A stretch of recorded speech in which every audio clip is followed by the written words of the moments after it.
بسم اللہ الرحمن الرحیم۔ السلام علیکم دوستو، آج کی نئی ویڈیو نئی اپڈیٹ کے ساتھ میں آپ کی خدمت میں حاضر ہوں۔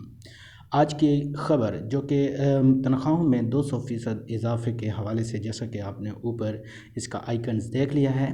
علی امین گنڈا پور کی زیر صدارت اجلاس، خیبر پختونخوا کابینہ کی اپنی مراعات اور الاؤنسز میں اضافے کی منظوری۔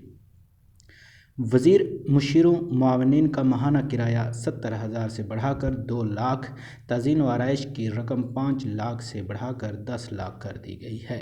آپ کو بتاتا چلوں کہ خیبر پختونخوا کی صوبائی وزراء کی تنخواہوں میں 200% اضافے کا بل تیار کر لیا گیا ہے، جس میں ان کا کہنا ہے کہ وزیر مشیروں اور معاونوں کی مراعات اضافے کی سمری وزیر اعلیٰ کو ارسال کر دی گئی ہے۔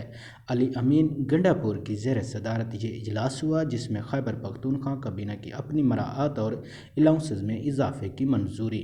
وزراء اور مشیرین اور معاونین کا ماہانہ کرایہ 70,000 سے بڑھا کر 2 لاکھ اور اسی طرح سے تزئین و آرائش کی رقم 5 لاکھ سے بڑھا کر 10 لاکھ کر دی گئی ہے، لیکن غریب ملازمین کے لیے ابھی تک ان کے لیے خزانہ خالی ہے۔ مزید اس حوالے سے جو ہی کوئی نئی خبر آتی ہے تو ہم آپ کے ساتھ ضرور شیئر کریں گے۔ اللہ حافظ۔